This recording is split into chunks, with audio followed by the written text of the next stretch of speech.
Hi everyone, my name's Chloe. I'm from the UCC Planning Society. Just because we're just gone 1 o'clock, I'll just give it a few more minutes just to let everybody join and then we'll kick off.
I'm conscious that there's still people coming in the door, and I'm also conscious that we're running into lunchtime and I want to let people, do their thing as well.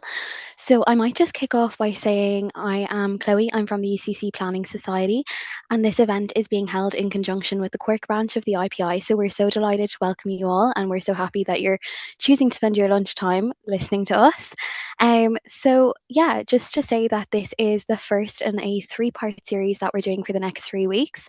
So we'll have talks on local transport maps, and we'll also have talks on sustainable urban maps. So on some. So I'm really excited and I hope that you will join us for the remaining two. And also, if you signed up to this one, that means you'll get the reminders for the next two ones. So we'll hope to see you there. So I'm so delighted to welcome our first speaker, Dean Phelan from UCD. Dean's involved with the Conundrum project, and today he's going to tell us all about that. So Dean, I'll hand over to you. Great. Thank you so much, Chloe, and thanks again for inviting me to be part of this exciting series. Yes, Chloe mentioned my name is Dean Phelan. I'm a research fellow in UCD's School of Geography, and today I'm going to talk to you about the Conundrum Research Project. So, Conundrum is about co-creating sustainable community mobility. Um, this project is a collaborative effort, so it's between a team based out of the School of Geography in UCD and then a team from Trinity College Dublin's School of Engineering, and then Task, the think tank for action on social change, are our societal impact champions. Um, just to acknowledge, I guess, as well as the collaborations, also the funding that has made this research possible. So we're funded via Research Ireland as part of the Sustainable Communities National Challenge Fund. And we recently, just 2 months ago, were announced as the runner-up prize winners in that competitive funding. So we're at an exciting time where we've done about 2.5 years of work so far, and we have another 2 years or so ahead of us. So to get into it then, as I mentioned, the funding that we receive that has enabled this research is challenge-based funding. So I thought it would make sense for us to start with some of the key challenges that we're looking at in Conundrum. So, firstly, we know that there's a need to re-examine and sort of reimagine, I guess, how we examine transport and mobility outside of our cities, within certainly within academic research, but also within a lot of policy contexts.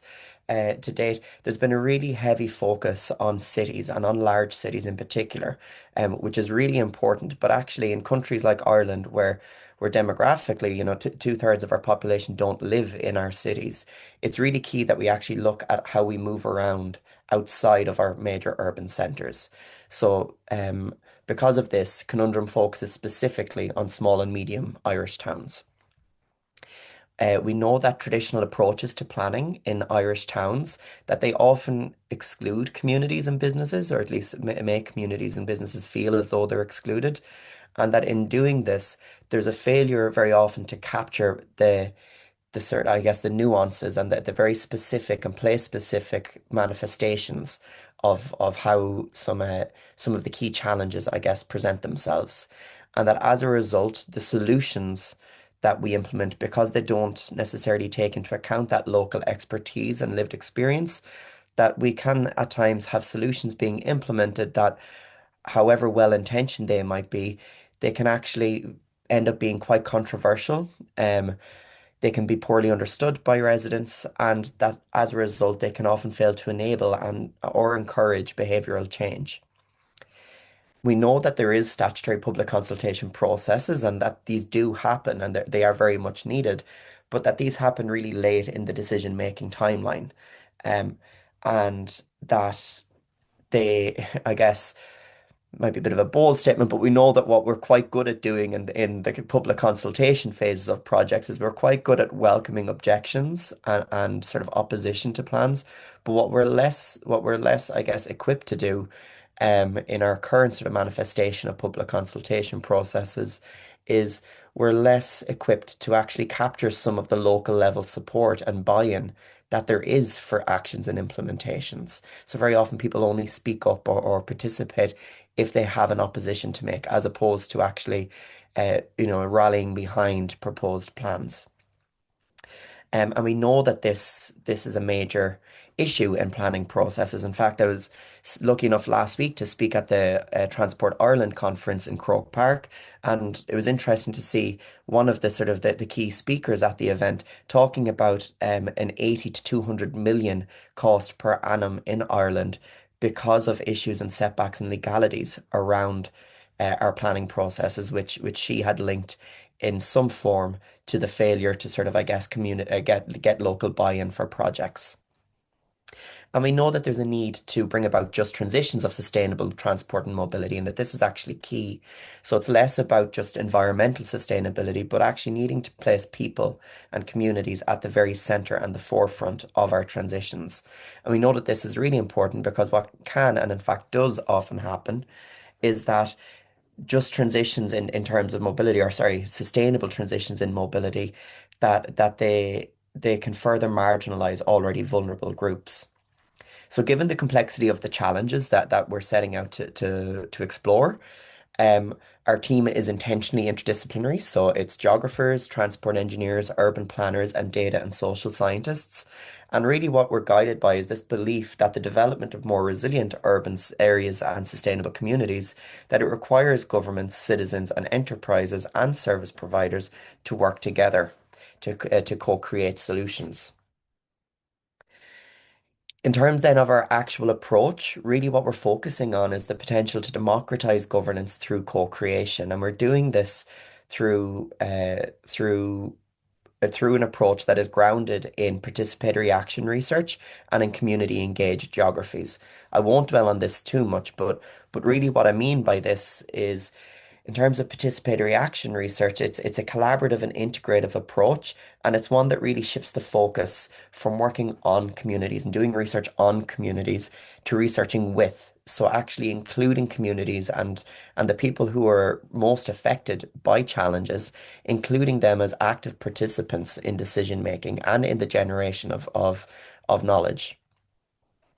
And we know that this, lots of our various scholars have argued that this shift from top-down approaches and the sort of top-down, creation of knowledge to co-creation of contextual understandings, that it actually has the potential to deliver transformative adaptation. Importantly, with our approach, we follow the work of Alma Clavin and others who suggest that in doing co-creation work, there's a need to sort of to acknowledge productive tensions and work with productive tensions, and how actually this tension and conflict or disagreement that or injustices that can arise when you bring diverse stakeholders together around a particular topic, that this is actually key to then having the sort of productive and engaged and meaningful conversations that we need to try and identify more impactful pathways to address these challenges. In terms of the more specifics of our approach then, so what we focus on mostly is community-led mobility strategies in towns. But just to flag briefly that actually a lot of the feedback that we've got so far from various key stakeholders is that there's real potential cross-sectorally for our process of engaging communities and diverse stakeholders in co-creation in terms of planning, that actually it could be used for other types of planning outside of transport and mobility also. So to date, we've done work in three towns, so Youghal and Tramore and Enniscorthy. You can see the covers of the strategies here on the side. So Enniscorthy was our first case study. We, as I mentioned, we are in a challenge fund, which anyone who's not familiar, it's a four-phased funding process. So for the first two phases, the concept and seed phase, we focused on developing a process in Enniscorthy, which we then replicated last year in Tramore and Youghal. Throughout these three phases of funding, we've engaged more than 570 diverse stakeholders with lived experiences. And these come from residents and civil society groups to businesses and service providers, and also then government and policymakers at a range of scales. Importantly, our process is an iterative one.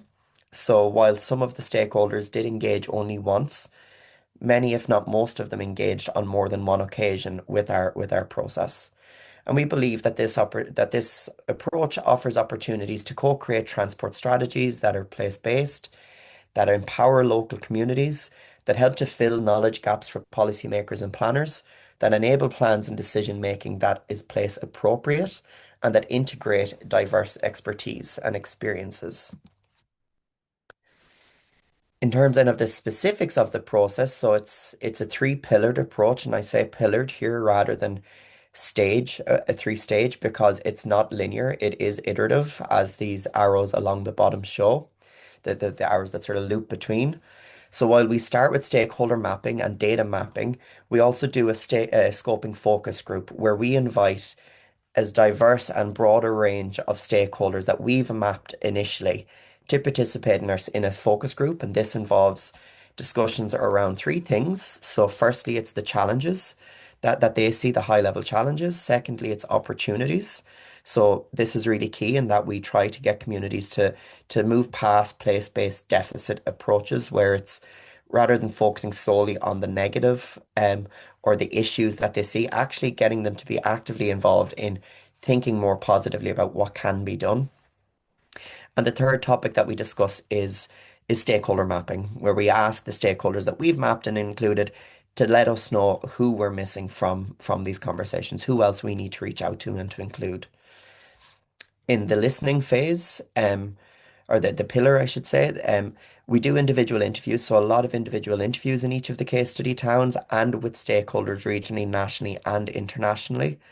Um, we do community mapping workshops, and this is really key. So rather than just speaking with stakeholders about high level issues, very often you'll get things said like there's not enough buses, or the buses are infrequent, or the footpaths are dangerous. Um, Rather than speaking in an abstract sense, we actually get people to help us with the mapping of these challenges and get them to sort of pinpoint on the map where they think there's opportunities for improvement. And this is something that local authorities have found really valuable because while we publish our the community-led mobility strategies online, we also publish the full list of opportunities and challenges along with the places that were identified. And this has really helped local authorities to better direct their resources. And we also do community feedback workshops where we ask communities, we bring to them our analysis and say, here's our interpretation of what you've told us. Did we get it right? And that sort of again allows a chance for them to give feedback, and they also review the strategies. They're invited to review the strategies before we publish. There's obviously analysis and synthesis of data throughout.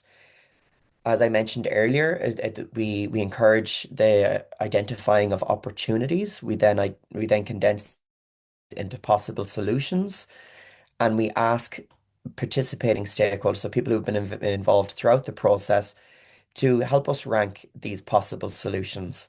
Again, giving the opportunity for them to really direct the process and to really be able to say, well, actually, I think that this change is what would be most impactful. as way of high level overview, as I said, we've done three case study towns, and I guess what's key here is well, one, the number of stakeholders. So there's over 130 stakeholders who participated locally. For those of you that are good at maths, you'll know that, those three figures there don't equate to more than 570. But as I said, we also engage with a lot of stakeholders regionally and nationally and indeed internationally. Um, and again, what's really key here, I think, is the number of specific locations in each town that were identified. So that's really allowing the planners in local authorities and other people involved in, I guess, implementing actions and solutions to really identify which areas they might be able to better direct their resources towards, and also the number of opportunities which, as I said, these opportunities, so the third last row, they get sort of condensed into the 20 or 22 possible solutions. And then after we ask participants to rank those exercises, we then use our expertise and sort of the oversight we've had of the work to date to identify nine possible actions for improving sustainable mobility and transportation in the case study towns. So the actions that we suggest, they're very varied. Very often, I think the local authority are very often identified in relation to several actions in each of the town, but we also identify other stakeholders such as community development groups, chambers of commerce, other stakeholder groups that can work towards bringing about change for I guess the shared good. We've been very fortunate in that there's been really good uptake so far on some of our suggested actions. So as I said, Enniscorthy was our first case study town, and it is, excuse me, it is the town that I guess we've had the most engagement in terms of trying to get some of the actions implemented.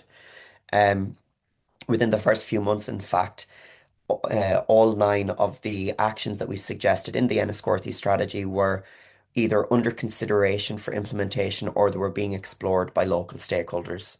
Um, and they're all and they're not all implemented by now, but they are, as I said, under consideration.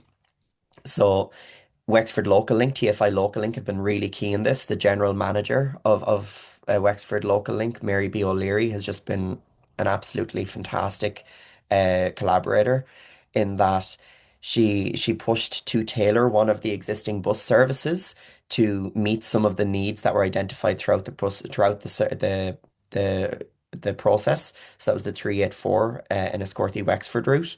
And we also worked with Mary B and her team to create a survey that was run in the town, and just under 10% of the town's population responded, which was fantastic, a fantastic response rate. And really, the purpose of this was to help identify an evidence base for a town-specific service, which was one of our actions, to sort of, I guess, to try secure funding for a town-specific bus service. Um, we've also supported Wexford County Council with an application for additional funding, and while that application wasn't successful, we have been told that the mobility hub that we'd suggested doing a feasibility study for, that this mobility hub would form some part of future solutions in the town going forward. And we've also worked with the Enniscorthy interagency team on exploring options for I guess taking a more holistic and integrative approach towards looking at mobility in forms of like a forum. Um, and the Wexford County Council have implemented a range of physical infrastructure measures in the town as part of their broader works that while not a direct while the impetus for it didn't come from our research, the findings that our research brought up really aligns with and sort of evidences the need for the works and the actions that Wexford County Council are already trying to do to improve mobility. So this includes improved linkages of footpaths, improved junctions and speed control measures, pedestrian crossings, particularly as part of safe access to school schemes, footpaths and widening are being widened in certain areas, and the upgrading of bus stops. Um, we have received some requests for sort of replication of our process. So I'll get on to what our plans in are for the next 2 years in a moment. But just to say that we were cited, sorry, there's a typo there. We were cited. as part of a key recommendation just 2 weeks ago by the Just Transitions Commission in their Just Transitions of Transport. I think it was, what's the title of the report? Towards the Just Transitions of Transportation, I think, is the name of the report that they published 2 weeks ago. Action 8 of that, or sorry, recommendation 8 of that report suggested improve the need for improved dialogue and mechanisms of engagement between decision makers and community. And our approach, the conundrum approach, was specifically named within that, and we were mentioned later on in the report as an impactful case study. So as I said, we are sort of going into the next 2 years of funding as the runner-up prize winners. So what we're looking to do is we're going to continue expanding our collaboration with local authorities nationally. So the first three case studies we did were all within the southern region of Ireland, so under the Southern Regional Assembly's jurisdiction, I guess. But what we're going to do now is we're going to work in two new case studies. One will be in the northern and western region, and one will be in the eastern and Midlands region. And then we're also going to support a local authority to replicate our process themselves. So that'll be the third new case study. We're also, and this is, I guess, kind of key, is that we're, in addition to just saying, oh, well, here's a nice approach that we can do, if you collaborate with us. Ultimately, what we're trying to do, sorry, allergy season it's running amok on me here. Um, Ultimately, what we're trying to do is we're trying to in, I guess, build in systems and processes into the planning process, into our existing planning processes, and trying to, find a way to bring our approach into the current planning frameworks. Um, in a way that rather than being an additional, I guess, burden for both private and public sector who are engaged in planning, rather than it being an additional burden, it would help them to address the statutory public consultation aspects of their work and do it in a more meaningful way.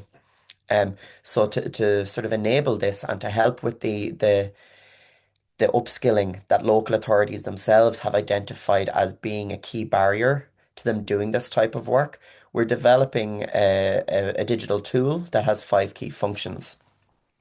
So if you go on to townsmatter.ie, this website will soon be getting changed to townsmatter.eu, but it's .ie for now. Um, but there's two functions currently live. So there's the comments section, which is a citizen science data collection tool, and that's running in our case study towns. And then there's a compare tool, which allows users to compare their town or the case study town against similar sized towns nationally against some key indicators. But in the next 2 years, what we're also going to be doing, as well as rolling those two functions out in our new case study towns, we're also going to be developing a training, a sort of a take our training function, which would be a UCD and possibly TCD, so Trinity accredited micro credential training and mentorship to enable capacity building and upskilling for planners and consultants.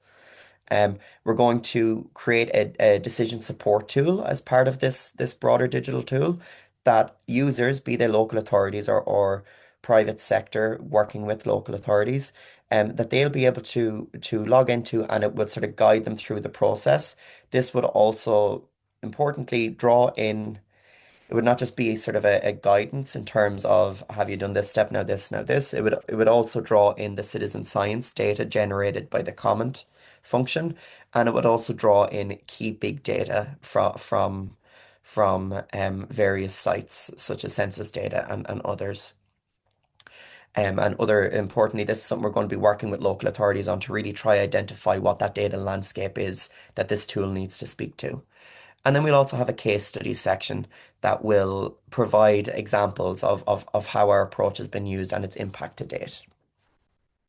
So just to finish up then, some key learnings that have emerged from this prototyping is that communities are frustrated with traditional governance mechanisms and that they desire a greater role in policy making and planning, one that adequately recognizes their local expertise and lived experiences and takes that knowledge seriously. That there is a significant and sometimes duplication of work going on across a range of formal stakeholders and agencies, but currently no real frameworks to bring various strategies and work together into an integrated plan, specifically at local contexts. And that while local authorities desire to engage with a greater diversity of stakeholders, they do not currently feel that they have the capacities or tools to do so. And that's not saying that there isn't fantastic work going on at local authority level, because there really is. And I've been so fortunate to meet with some people involved in planning who've come up with really inventive ways of trying to make the public consultation process more meaningful. Um, but there's a lack of, I guess, unified approaches or indeed there was one thing that was identified by these stakeholders was a lack of clear guidance and supports for doing this type of work.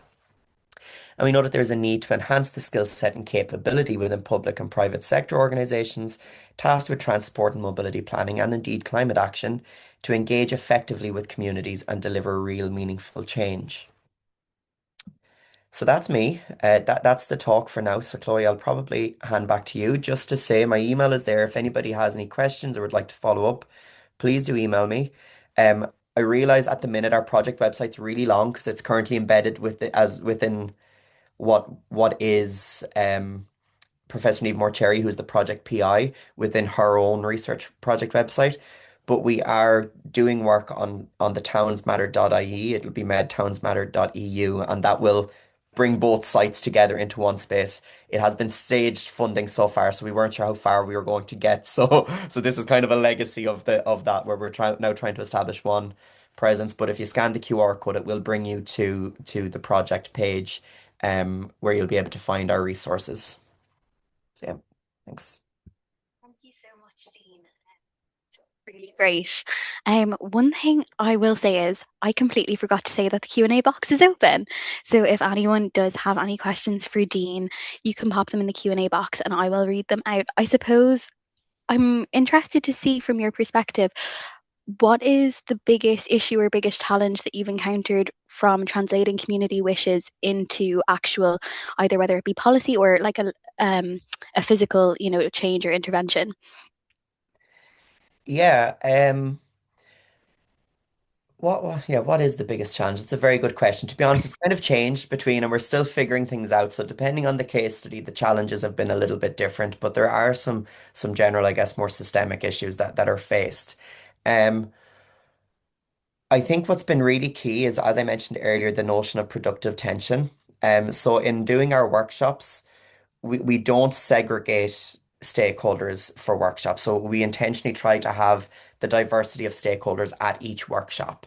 Um, and inevitably conflict emerges quite early on, or disagreement, because you have communities who are facing real issues and feeling very frustrated by systems, sitting next to someone from local authority who's probably terrified that they're going to, that they're going to be basically just berated for a while. So I think the biggest challenge is actually just creating that space for listening and for realizing. So when these moments of tension arise, we often, half jokingly refer to ourselves as the mediators more than anything else in this process, because what happens is these moments of tension arise, but we use them as a way of learning, for pointing out that ultimately we all feel strongly about this. We all care about creating more sustainable and inclusive futures in our towns, but that we're all working from very different perspectives and that we all face limitations. So actually, I think creating that space to try and address some of the, I guess, the legacies of mistrust that are there very often between communities and local authority.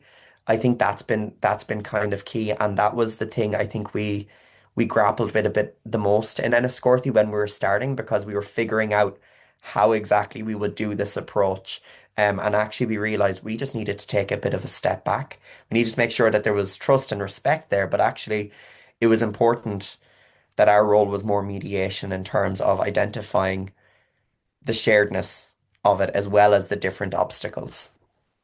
Yeah, and then I suppose you just touched on it there that there had, and you touched on it in the presentation as well, that there was local authority involvement, but just from the perspective of involvement of county councillors in some towns, and how do you foresee that kind of going in the future?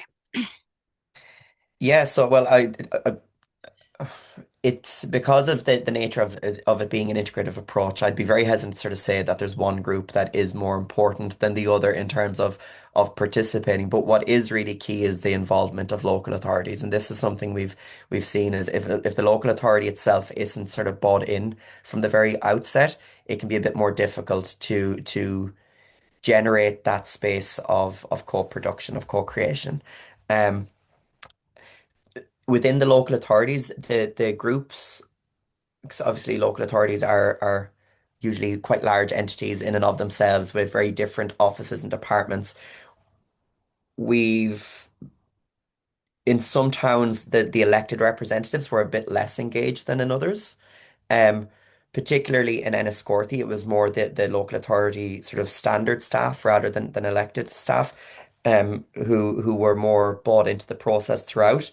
But that did change in Youghal and Tramore because we identified actually that there was a key part there that we'd missed in the Enniscorthy phase of including, more actively trying to include um, elected representatives. So they did play a key role. And I think ultimately, I mean, we know that the political nature, the politics of our system is part of the challenge in terms of getting plans over the line.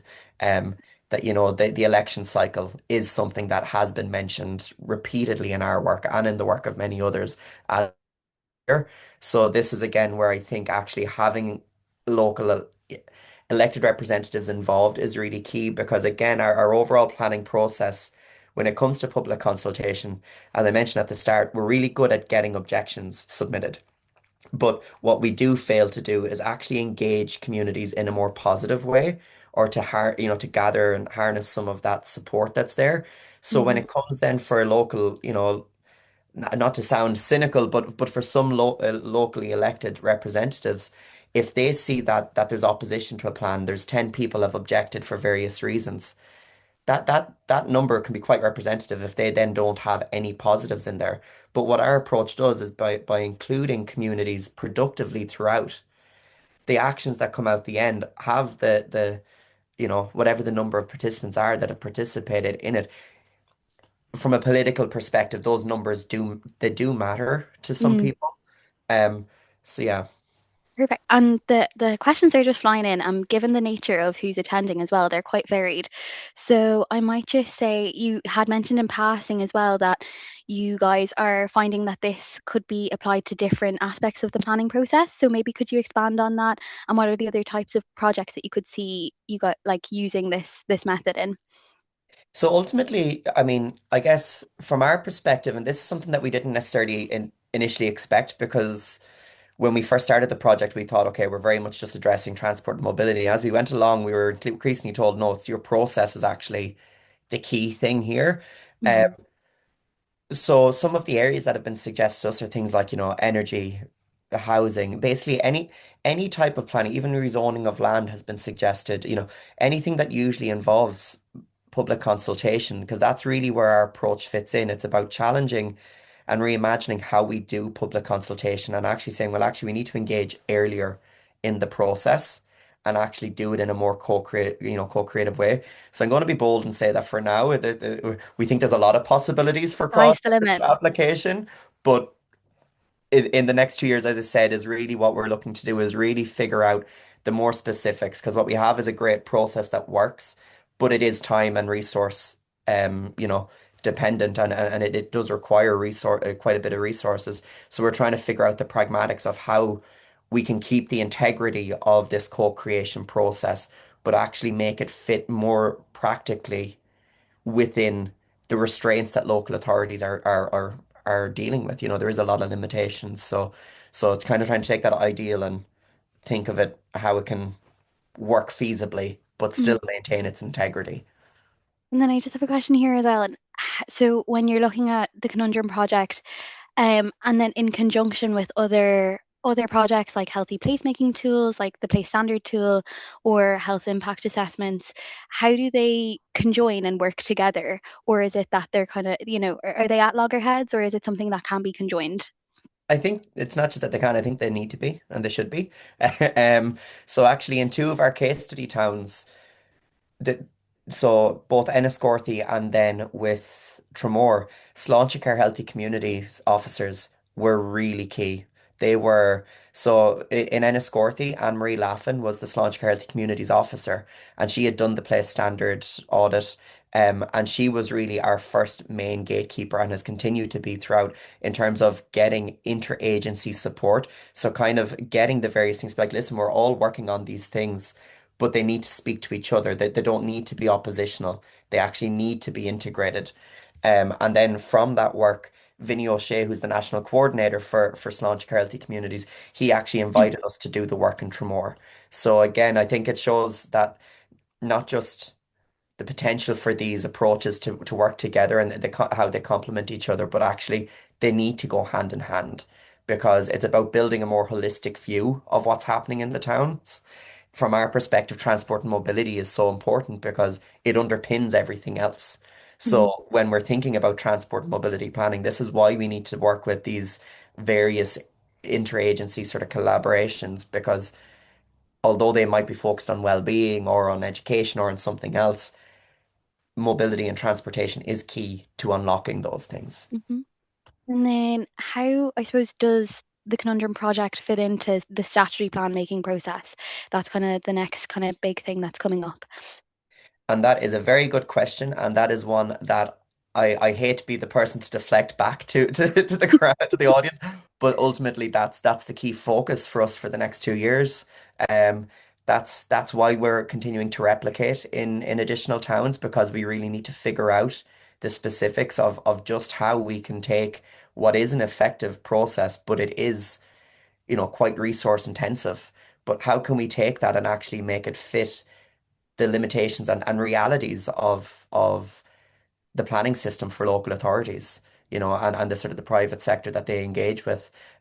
So I don't have a definitive answer, but I would ask that if anybody has any thoughts, I would love to have a chat. You have my email because it really is ultimately the key focus for us going forward is trying to figure out that integration piece of integrating our approach within what is already a quite demanding process for the people, the people actually doing this planning. As I don't need to tell, I'm sure most people on this call that rarely even finished a plan before you're moving on to the next one. Public consultation hasn't even happened, and you're already moved on to the next one very often. So we're trying to figure out that how this can sort of help alleviate some of the challenges as opposed to being an additional burden, an additional thing to do, Mhm. an additional box to tick.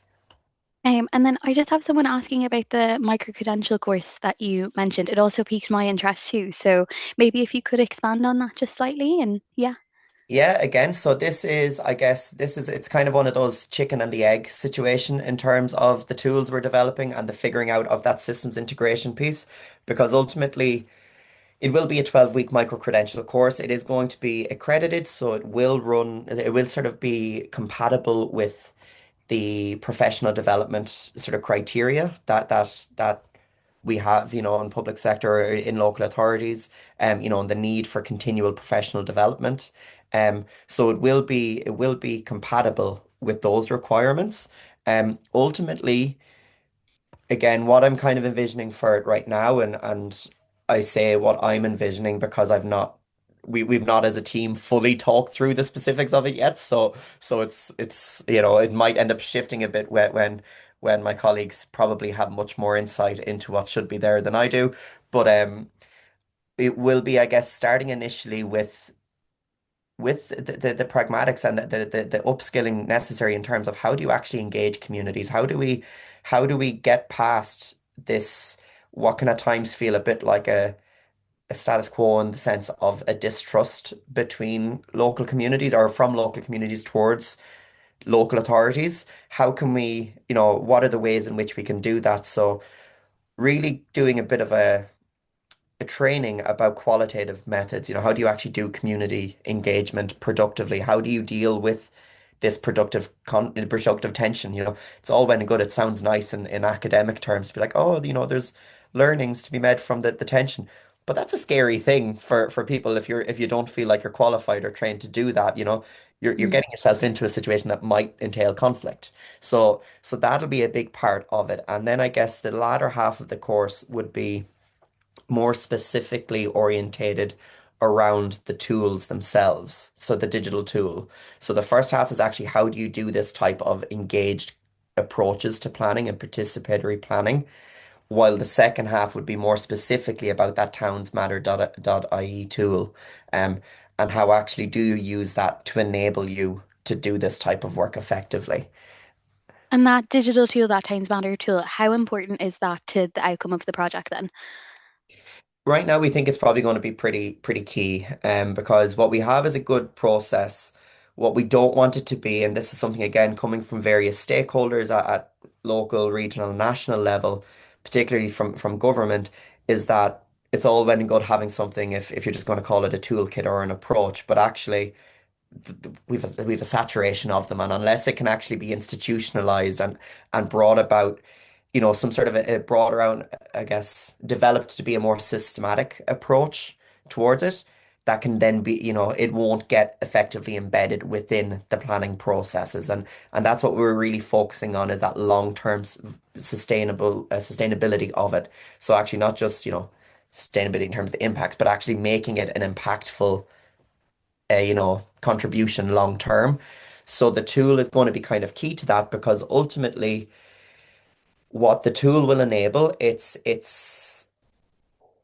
the central guiding place for replicating the process. It's where you can modify, you know, you can modify the front end bit so the communities while you're doing this type of engaged work, you can simultaneously have the comment section running on the website, which is important because not everybody is going to be able to access the community workshops, you know, because of time restraints or their own health concerns or whatever. They, you know, they might just not feel comfortable doing it.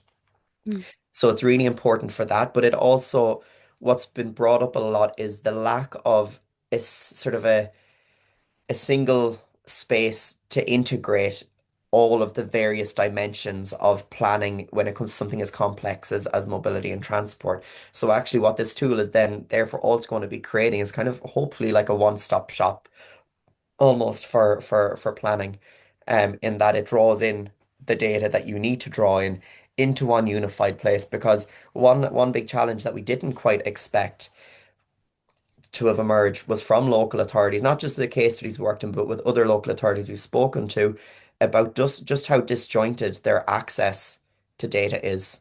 And just how much they struggle, even within the same local authorities, some, you know, different teams duplicating efforts because they're working from different data sets, and then neither output, you know, they're kind of like, oh, well, I wish I knew that the other team were working on that Hmm. because that would have helped influence this. So actually having somewhere that can sort of create that sense of holistic approaches towards it and integrated approaches is going to be really key. So yeah, Hmm. so we think the tool itself will be kind of pivotal in enabling that. I'm conscious that we're just running out of time now. So I might just ask one last question. So I suppose this question has just come in and it's what is your experience when communities are asking for something that you know isn't logistically or strategically possible? And how are we navigating that within the Conundrum project? Yeah, absolutely. Look, it's a major thing. I mean, one of our towns were really passionate that there was two stakeholders in particular showed up to everything and they wanted a funicular. You know, and it was like that. That's it's not going to happen, I'm afraid. You know, realistically, pragmatically, and another town was really adamant that a train line would be brought in or reinstated. So in Youghal, there was a Yeah. group really keen for the need for the train line to be reinstated, and the really good, valid points. But in terms of the longer term pragmatics of TII and you know Irish Rail's, you know, priorities nationally, it's probably going to be a very long way down the line. Doesn't mean that their needs aren't just as relevant and important. Hmm. Pragmatically, there's, you know, there is that. So there is a need for balancing that. Again, this is part of, I guess, our general approach in terms of that productive tension piece where it is an aligning of expectations. Where it is, Hmm. like, listen, I want you to tell me what you think would be great. We will take it. It's all taken seriously. It's all there. We can't guarantee that any of this is going to be taken, but what we can say is we can put forth these strategies as the voice of the community, that this is a document that the community have led the co-creation of. Um, and it will be there and it will be included. And whether or not the local authority or national bodies choose your specific action or not isn't the point. And in fact, even at the launch strategies, there was a lot of community who would attend, and their suggestion wouldn't have been incorporated into one of our final recommended actions. And they were like, listen, I still want that funicular, but everything you have here is really good, and I can see how it would do good for the community. So Hmm. although, and it's a game of compromise where, to be honest, for some people it's less about them needing to have their specific demand listened to, but it's specific demand actioned, but that Yeah. it's being listened to, Hmm. and that they can actually see that, okay, while my perspective isn't the one that's winning out here, the community are being listened to. There are people, the community's concerns are being raised. So I guess that's something from a community side in certain terms of feeling empowered and included, but also from an institutional perspective, there's weight to that where again they're able to say, listen, we are addressing things that were raised by the community. And even if that is some of those actions are things that we're already planning on doing, like for example in Enniscorthy, some of the hard infrastructural investments they've made recently, they were already doing, but now they have evidence there that actually it's also things that the community identified that they wanted. So it's kind of a win-win in terms Hmm. of it gives the local authority the data they need to support and justify their actions while knowing that are actually doing, it's a way for them to just Hmm. communicate better with local residents that we are listening, we are trying, you know. Yeah. Yeah. Amazing. Well, thank you so much for such an informative talk. And just to remind everyone that this session is recorded and it'll be sent to your email so you can check up on everything and you will get your reminder about next week's Lunch and Learn.